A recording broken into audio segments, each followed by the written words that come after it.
I'm Matthew Hostry, co-founder of TribeToy, and this series is going to be pretty informal. It's intended to be informative and instructional rather than entertaining.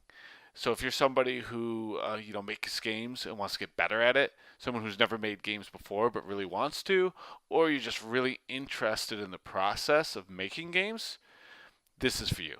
So I thought a great place to start the series was the process of pitching to a partner. I'm going to take you through the actual deck for Bout of Blood and go through each slide and talk about why they're there and why we included them, so that when you're building decks of your own, you can think about what you should include in your deck as well. Let people know what's going to happen in the meeting. Pitch meetings tend to go from between 30 minutes to an hour, so you want to get through your deck in about half that time in order to leave room for questions. After that, it's really important that you introduce yourself first. Depending on the deck, this introduction will go a little bit differently. Like our mission as a company is to be great at VR and VR entertainment and AR. So I wanted to bring that to the forefront, and that's why it was included. Okay, so you have this mission. Why are you actually going to be successful at it? A lot of people could say, I'm going to become one of the top makers of VR and AR entertainment. A competitive advantage slide can showcase some of the reasons that your team's going to be good at that. It is especially important if you're looking for investment. In that case, really, the deck should be more focused on building a platform. If you're pitching to an investor, they don't so much care that you're making a cool game. They want to see that you're making an amazing company that's going to be around in 10 years. You don't need to put all your team members on this slide.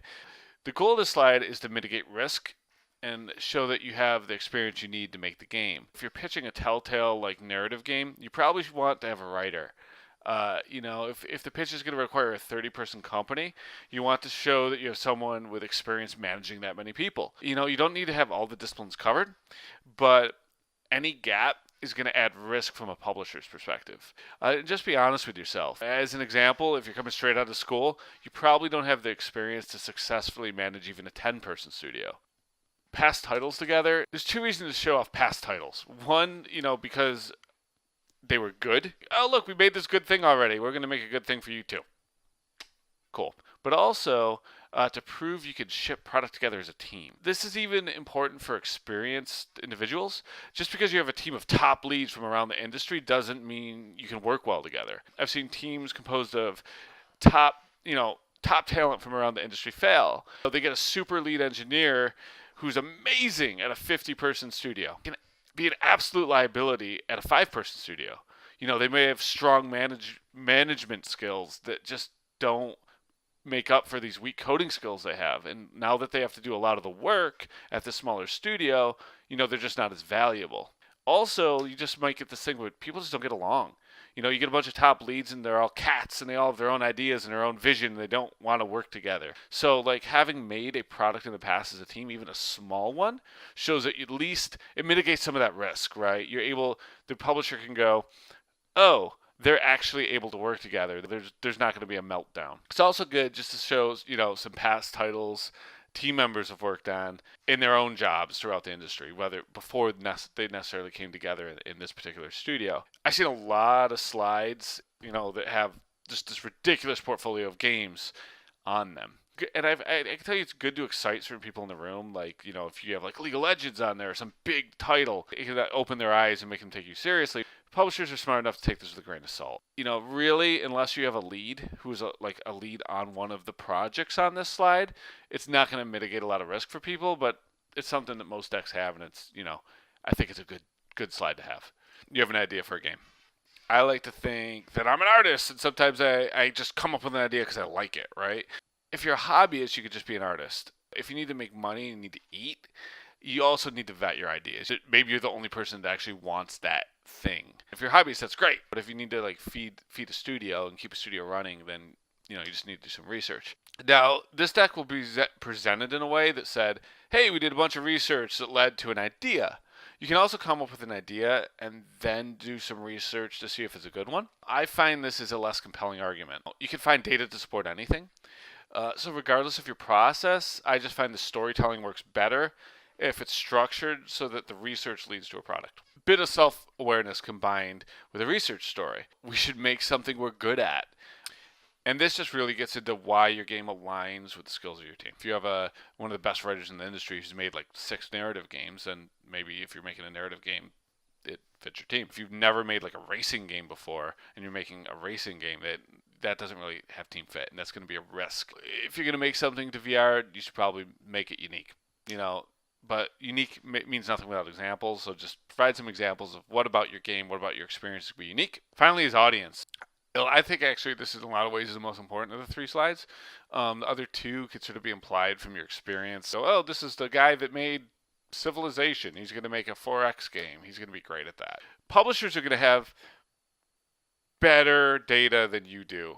So you're not going to be able to like lie to them, and you shouldn't try to anyways, because then you're just lying to yourself. So it's good to show that you did the research. You know what your audience is, and you know who you're actually targeting. This led to a product. The story we're going to tell is we did some research. We looked at our team. What could we actually build? What are we good at? And that led us to something that we wanted to make, because we have lots of ideas, but this is the right one. This is the one that we should do. The story we told in the deck is VR owners like RPGs and arcade sims.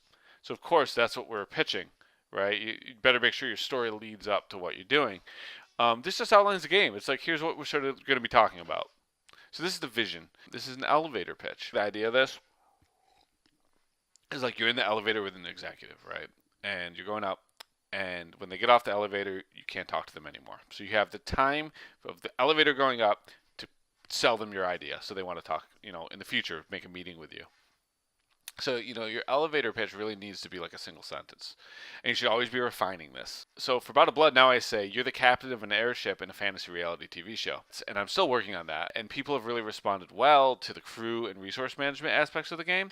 So I'll continue to work on that sentence in order to, incorporate the aspects of the game that people are responding well to. So this is a style thing.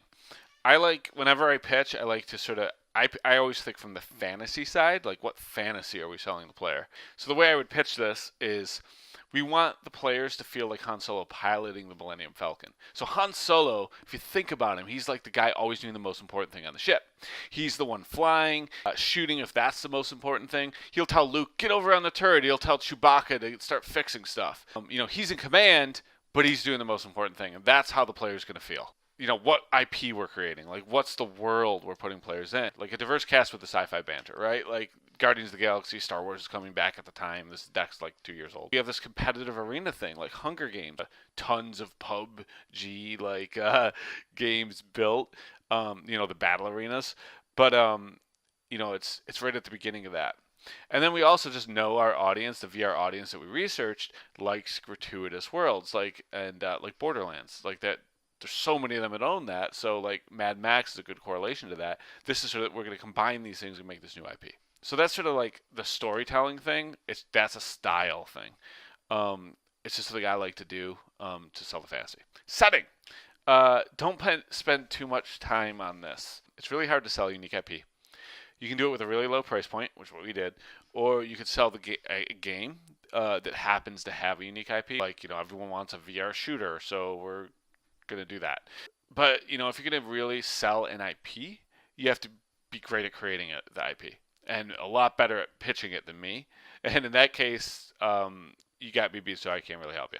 So that whole section of the deck was just like who we are. Then we went to research we did that led to a vision for a product. If you think about the next section was just vision. This is the idea. You're in a fantasy reality show. You're an airship captain. Then we get into the features. Some people call these pillars. And they should be listed from most to least important. The reason for that, right? One is just like, deck is a story, and you should probably lead in with the most important stuff. Also, I always think of it as like the cut order. If your game starts getting in trouble and you're like, oh God, we're not going to ship, you're cutting the bottom features first. And as you get like those top features are really like, they are your game, right? You can't ship the game without those top features. So that's just how I think about it. A lot of people have different strategies for how they think about this section of the deck. When you go, like, we don't have a game without you have the bridge, right? Their whole idea here is that you're the captain of an airship. You lose this feature, there's no game. It's not a fighter shooter. That was like the core of what we were trying to create. It's like, hey, there's a lot of games where you're in a fighter jet and you're flying forward, or like space. It could be a fighter jet in space or a fighter jet wherever, but you're flying forward and you shoot out the front of the ship and you move really fast and stuff. And we didn't want to do that. We wanted to create something different. We wanted to pull in those FTL influences, the MechWarrior influences, like make something a little more strategic. All this is just really explaining that feature, right? Like resource management is going to be important in our game. Crew management is going to be important in our game.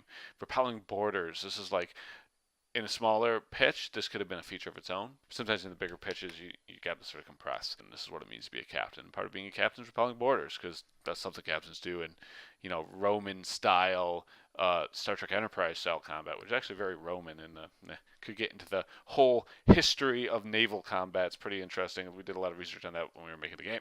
But in any case, second feature is becoming a champion. We have this whole idea you're in a fantasy reality show. This feature encompasses the tournament and sort of what that metagame is and how you're going to get through the game.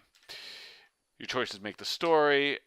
This is all about our relationship system and the fact that we wanted this short-term versus long-term consequence, and we wanted like the players' actions to actually make a story. Then we got into Endless Challenge, which is all talking about our procedural elements they're a big part of Out of Blood. Total Destruction, because you can't have a cool airship game without stuff blowing up really cool. And then finally, gamified streaming. We're making a procedural game. This could be fun to stream. Let's give players a unique way to connect with those streamers. Become featured on their favorite streamer's channel and get their name up on the board. So we thought that would be fun and cool, and that people would enjoy that. So next, get into gameplay.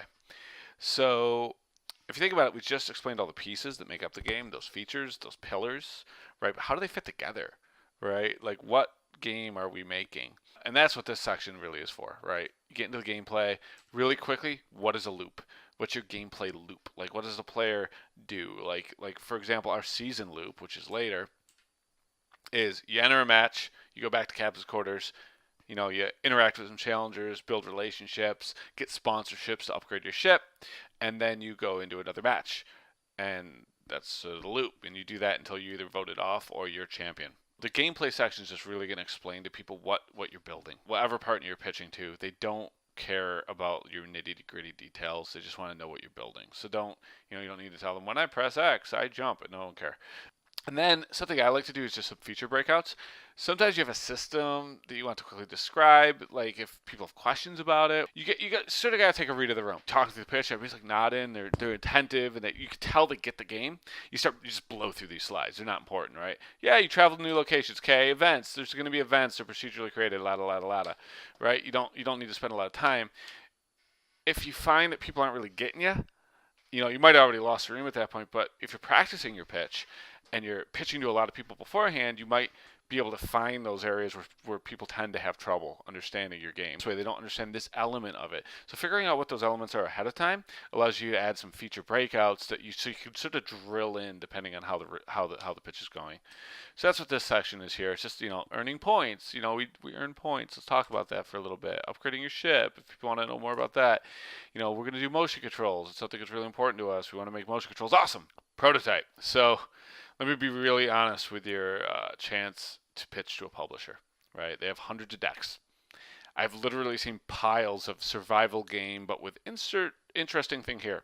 Insert whatever the last huge hit was, and there's going to be a pile of that. Don't be the team that pitches that unless you have a kick-ass prototype, or you're someone you're like a huge studio or a famous person that can just, you have a really compelling case why your survival games can be better than everyone else's. A great prototype is the best thing to mitigate risk, and it'll pull you out of that pile faster than anything. Like, imagine you're this kid Jim coming out of school, right? Like, hi, I'm Jim. I'm straight out of school, but I'm really advanced, and I am sure I can make a game. Can I have money to make it? Here's my ideas. That's not going to go well. But if you go hey, I'm Jim. I'm straight out of school, and have this amazing prototype that's already fun, right? I already built a level you could play. And can I have some money to create 10 more levels like this? That might go okay. Yeah, he did it already. He just wants to build more of this? Yeah, okay. I'm going to give my money to Prototype Jim. Having a prototype is really good. You'll notice this has prototype footage.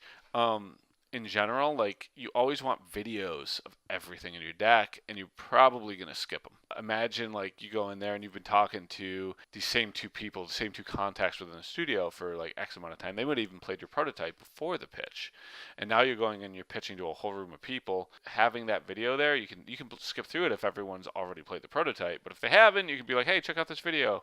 I'm going to play this like 30-second video of the prototype, so you know what we're talking about. So this section really just explains how you're going to build the game. You want a timeline. This is just how long it's going to take. Our plan was a 1 year, 6 month project. You just want to show, hey, here's our plan. This is when we're going through each of the milestones, because you get paid on each milestone. As a developer, like if you're working with a partner or a publisher, they're going to pay you. They're going to like approve or deny your milestone and go, here's a chunk of that money. You've proven that you can get this far, so you need to know when those are.